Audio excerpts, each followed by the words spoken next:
हमारे YouTube channel Shivam tutorial में आपका स्वागत है।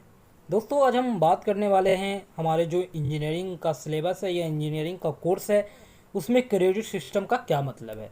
दोस्तों ये क्रेडिट क्या होता है, इसकी क्या इंपॉर्टेंस है और ये कैसे हमारे लिए यूजफुल है, ये सारी जानकारी इस वीडियो में मैं दूंगा। दोस्तों चैनल पर नए हैं तो चैनल को ज़रूर सब्सक्राइब कर दे और बेल आइकन को प्रेस कर दे ताकि आपको इस तरह के वीडियो का नोटिफिकेशन सबसे पहले सही समय पर मिलता रहे। दोस्तों सबसे पहले हम बात करते हैं क्रेडिट के बारे में। तो क्रेडिट को आप सिंपली समझिए, एक credit is a unit by which the course work is measured. यानी दोस्तों एक कोर्स वर्क को मेजर करने का एक यूनिट है और इसे दूसरे शब्द में समझें तो ये डिटरमाइन करता है कि एक सप्ताह में कितने वर्क हुए कोई भी लेक्चर पे। दोस्तों it determines the number of hours of instruction required for week. यानी एक सप्ताह में निर्देशों का कितनी घंटा मतलब फॉलो किया गया, इसकी एक संख्या को डिटरमाइन करता है। और इसको हम दूसरे शब्द में समझें तो एक क्रेडिट है वो इक्विवेलेंट होता है एक सप्ताह में 1 घंटे का लेक्चर के बराबर। यानी कि 1 credit is equivalent to 1 hour of teaching, चाहे वो लेक्चर हो या फिर ट्यूटोरियल हो, और 2 आवर्स ऑफ प्रैक्टिकल या फिर वर्क में हो या फील्ड वर्क हो पर वीक। यानी कि एक सप्ताह में 1 घंटे की एक लेक्चर होती है तो वो एक क्रेडिट के बराबर होगा। दोस्तों आप लोग के पास अगर सिलेबस होगा जो AKU का ओरिजिनल सिलेबस है वो आपके पास होगा तो आपके पास इस टाइप का एक पेज जो फ्रंट पेज पे हो या फिर बैक साइड का पेज पे हो तो वहाँ पे होगा, वहाँ पे इस टाइप का एक टेबल दिया गया होगा। यहाँ पे आप देख रहे होंगे कि इस टाइप का साइड में क्रेडिट बनाया गया होगा। यहाँ पे लेक्चर दिया गया होगा, ट्यूटोरियल दिया होगा, प्रैक्टिकल दिया गया होगा और साइड में क्रेडिट होगा। तो इसी क्रेडिट की हम बात कर रहे हैं। तो दोस्तों सबसे पहले देखिए, अब यहाँ आपको समझाते हैं कि एक सप्ताह में अगर 1 घंटे की एक लेक्चर है तो वो उसका क्रेडिट 1 क्रेडिट होगा। उसी तरह से 1 घंटे का ट्यूटोरियल एक सप्ताह में एक है तो उसका भी क्रेडिट 1 होगा। उसी प्रकार से आपका 1 घंटे का प्रैक्टिकल है तो उसका क्रेडिट 0.5 क्रेडिट होगा और 2 आवर्स का जो प्रैक्टिकल होगा लैब में उसका क्रेडिट 1 क्रेडिट का है। तो दोस्तों एक क्रेडिट टेबल है, यानी कि इस टाइप से आपका क्रेडिट को डिफाइन कर सकते हैं।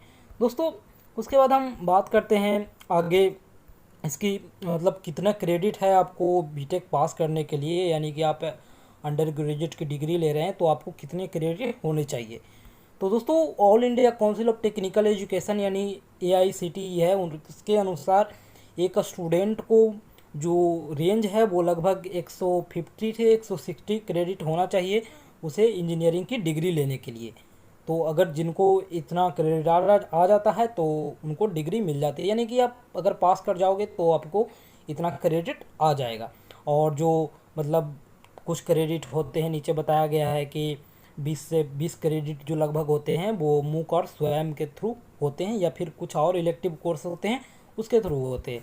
तो आपको मिनिमम 150 क्रेडिट लाना ही होगा, 150 से 160 के रेंज में आएगा तो ही आपका बीटेक का डिग्री मिलेगा। तो ये रिक्वायर्ड हुआ। उसके बाद में आपको बता दें इसकी इम्पोर्टेंस क्या है।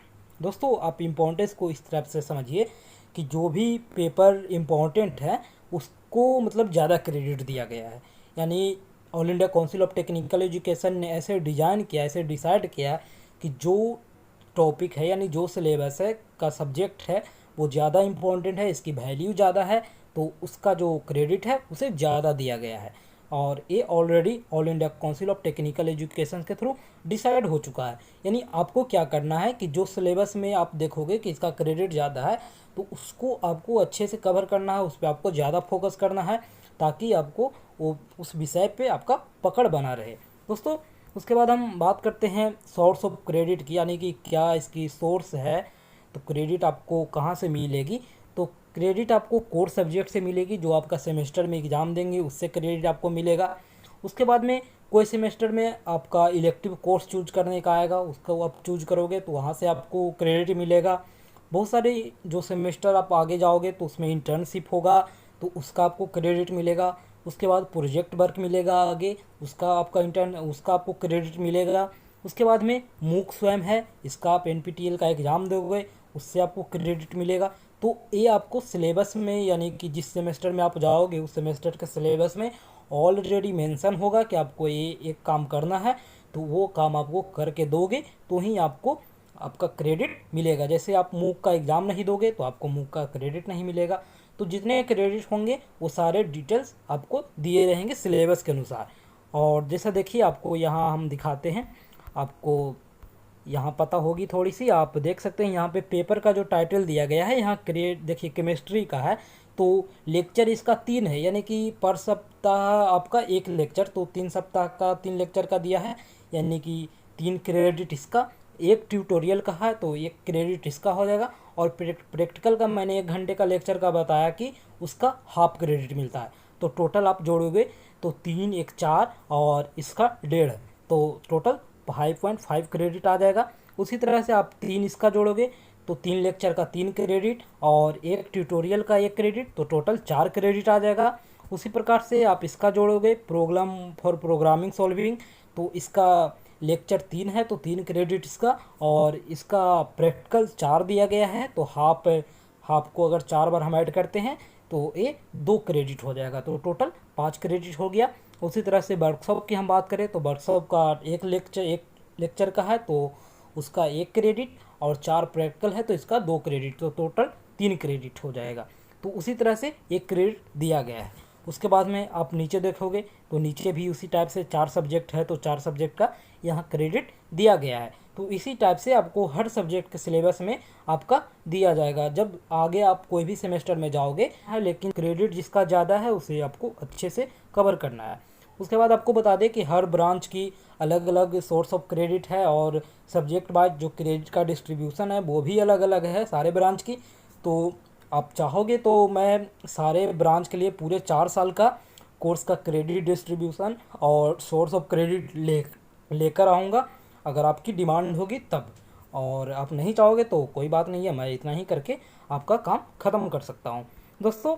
उसके बाद हम बात करते हैं क्रेडिट कैसे मिलेगा। तो क्रेडिट आपको जब आप एग्ज़ाम पास करोगे, जैसे सेमेस्टर एग्ज़ाम आप पास कर गए तो आपका सेमेस्टर से रिलेटेड जो भी कोर पेपर का क्रेडिट होगा उसका आपको मिल जाएगा। उसके बाद में आपको इंटर्नशिप किए होंगे तो आपको इंटर्नशिप का भी आपका क्रेडिट मिलेगा, यानी कि आपको मान लीजिए फर्स्ट सेमेस्टर में है और आपको यहाँ पे इंटर्नशिप भी दिया गया है सिलेबस में, तो आप इंटर्नशिप करोगे तो ही आपको क्रेडिट मिलेगा। अगर उसके बाद आपका मूक स्वयं भी दिया गया होगा तो आप मूक स्वयं करोगे तो ही आपका यहाँ पे क्रेडिट ऐड होगा, और नहीं करोगे तो आपका क्रेडिट ऐड नहीं होगा। उसी तरह से प्रोजेक्ट भी है, कुछ सेमेस्टर में आपको प्रोजेक्ट भी मिलेंगे तो वो आप कंप्लीट करके दोगे तो ही आपको यहाँ पे क्रेडिट ऐड होंगे, नहीं करके दोगे क्रेडिट नहीं ऐड होगा। तो दोस्तों अब हम बात करते हैं बेनिफिट ऑफ क्रेडिट की। तो क्रेडिट की जो बेनिफिट है वो आप ऐसे समझ सकते हैं कि जिसका क्रेडिट ज़्यादा है तो उसका जो टॉपिक है वो इम्पोर्टेंट ज़्यादा है, तो उस पर आप विशेष ध्यान दे सकते हैं, उसका प्रिपरेशन आप अच्छे से कर सकते हैं। तो ये आपकी क्रेडिट की सुविधा है।